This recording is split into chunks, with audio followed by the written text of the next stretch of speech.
Studies in recent years suggest that the sugar-laden and high-fat foods we often crave when we are stressed or depressed, as comforting as they may seem, are the least likely to benefit our mental health. As people across the globe grappled with higher levels of stress, depression and anxiety this past year, many turned to their favorite comfort foods: ice cream, pastries, pizza, hamburgers. But studies in recent years suggest that the sugar-laden and high-fat foods we often crave when we are stressed or depressed, as comforting as they may seem, are the least likely to benefit our mental health. Instead, whole foods such as vegetables, fruit, fish, eggs, nuts and seeds, beans and legumes, and fermented foods like yogurt may be a better bet. The findings stem from an emerging field of research known as nutritional psychiatry, which looks at the relationship between diet and mental wellness. The idea that eating certain foods could promote brain health, much the way it can promote heart health, might seem like common sense. But historically, nutrition research has focused largely on how the foods we eat affect our physical health, rather than our mental health.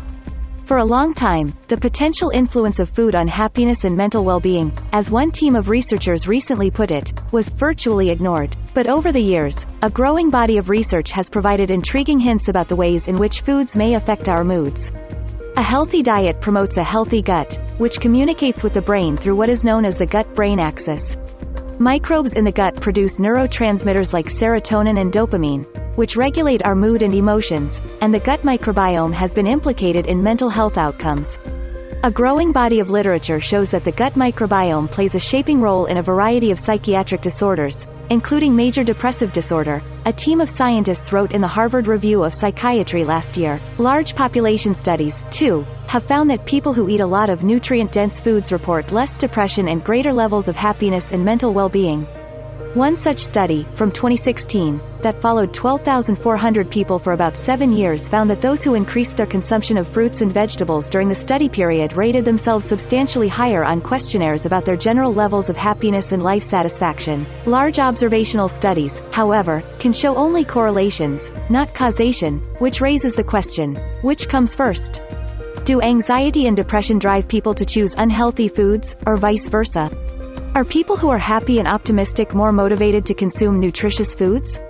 Or does a healthy diet directly brighten their moods? The first major trial to shed light on the food-mood connection was published in 2017.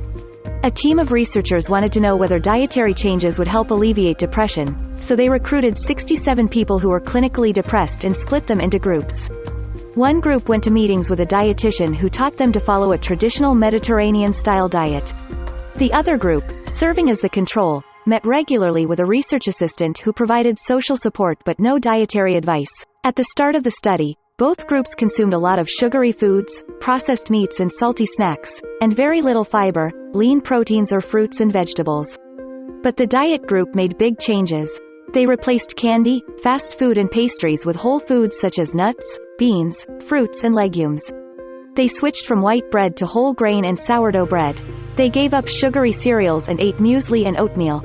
Instead of pizza, they ate vegetable stir-fries. And they replaced highly processed meats like ham, sausages and bacon with seafood and small amounts of lean red meats. Importantly, both groups were counseled to continue taking any antidepressants or other medications they were prescribed. The goal of the study was not to see if a healthier diet could replace medication, but whether it could provide additional benefits like exercise, good sleep and other lifestyle behaviors. After 12 weeks, average depression scores improved in both groups, which might be expected for anyone entering a clinical trial that provided additional support, regardless of which group you were in. But depression scores improved to a far greater extent in the group that followed the healthy diet.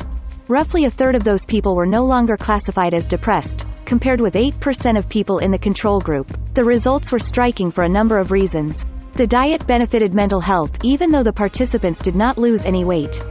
People also saved money by eating the more nutritious foods, demonstrating that a healthy diet can be economical. Before the study, the participants spent on average $138 United States dollars, 184 Singapore dollars and 29 cents per week on food. Those who switched to the healthy diet lowered their food costs to 112 United States dollars per week. The recommended foods were relatively inexpensive and available at most grocery stores.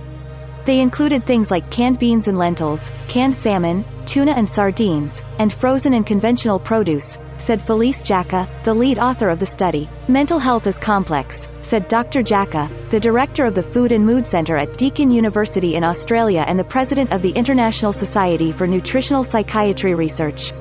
Eating a salad is not going to cure depression. But there's a lot you can do to lift your mood and improve your mental health, and it can be as simple as increasing your intake of plants and healthy foods. A number of randomized trials have reported similar findings.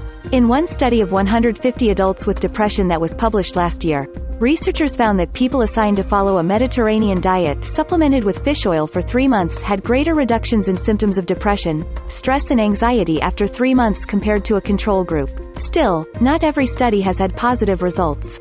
A large, year-long trial published in JAMA in 2019, for example, found that a Mediterranean diet reduced anxiety but did not prevent depression in a group of people at high risk.